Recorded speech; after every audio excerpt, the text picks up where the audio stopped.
Hello guys, welcome back to our channel. അങ്ങനെ നന്ദൻ്റെ ജീവിതത്തിൽ ഇനി ഒരിക്കലും ഉണ്ടാകരുതെന്ന് പറഞ്ഞുകൊണ്ട് സന്ധ്യയെ തല്ലി ചതക്കുകയാണ് അവന്തിക.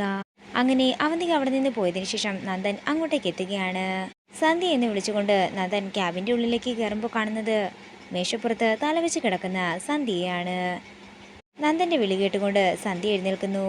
സന്ധ്യയുടെ മുഖത്തെയും കഴുത്തിലെയുമൊക്കെ പാടുകൾ കണ്ടുകൊണ്ട് നന്ദൻ ചോദിക്കുകയാണ്, ആരാ സന്ധ്യ നിന്നെ ഉപദ്രവിച്ചത്?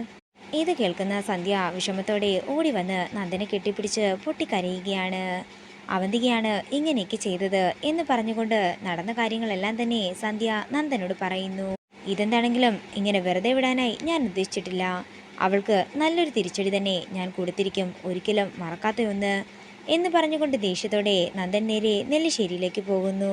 പിന്നീട് കാണിക്കുന്നത് ദേഷ്യത്തോടെ നെല്ലിശ്ശേരിയിലേക്ക് എത്തുന്ന നന്ദൻ അവന്തികയുടെ മുഖമടക്കി ഒന്ന് കൊടുക്കുന്നതാണ്.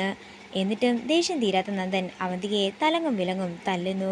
നിങ്ങൾ എന്നെ എന്തൊക്കെ ചെയ്താലും ശരി, നിങ്ങളുടെ ജീവിതത്തിലേക്ക് അവളെ കടന്നു വരാൻ ഞാൻ ഒരിക്കലും സമ്മതിക്കില്ലെന്ന് ദേഷ്യത്തോടെ അവന്തിക പറയും. നീ എന്തൊക്കെ പറഞ്ഞാലും ശരി, എന്റെ ജീവിതത്തിൽ സന്ധ്യ മാത്രമേ ഉള്ളെന്ന് ഉറപ്പിച്ചു പറയുകയാണ് നന്ദൻ. ഇത് കേൾക്കുന്ന അവന്തിക ദേഷ്യത്തോടെ അകത്തേക്ക് പോകുന്നതാണ് കാണിക്കുന്നത്. പിന്നീട് കാണിക്കുന്നത് അവന്തിക മൂർത്തിയെ വിളിക്കുന്നതാണ്.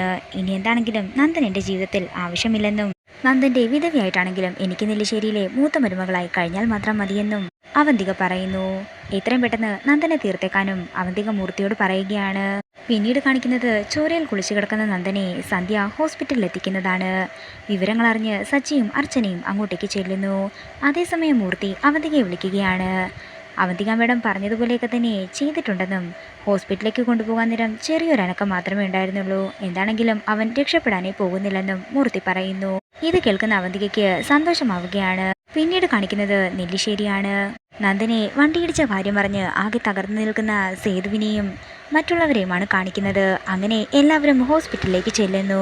ICUവിൻ്റെ മുന്നിലിരുന്ന് തകർന്ന് പൊട്ടിക്കരയുന്ന സന്ധ്യയാണ് കാണിക്കുന്നത്. അതേസമയം തന്നെ സച്ചിയും അർച്ചനയും അവന്തികയും എല്ലാവരും കൂടി അങ്ങോട്ടേക്ക് ചെല്ലുമ്പോൾ ഒരു സിസ്റ്റർ പുറത്തേക്കിറങ്ങി പറയുകയാണ്, പേഷ്യൻറ്റിൻ്റെ കണ്ടീഷൻ അതീവ ഗുരുതരമാണ്, നമുക്കൊന്നും ഇപ്പോൾ പറയാൻ സാധിക്കില്ല, ധാരാളം ബ്ലഡും പോയിട്ടുണ്ട്. ഇത് കേൾക്കുന്ന അവന്തികയ്ക്ക് സന്തോഷമാകുന്നുണ്ടെങ്കിലും എല്ലാവരെയും കാണിക്കാനായി അവിടെ നിന്ന് പൊട്ടിക്കരയുകയാണ് അവന്തിക.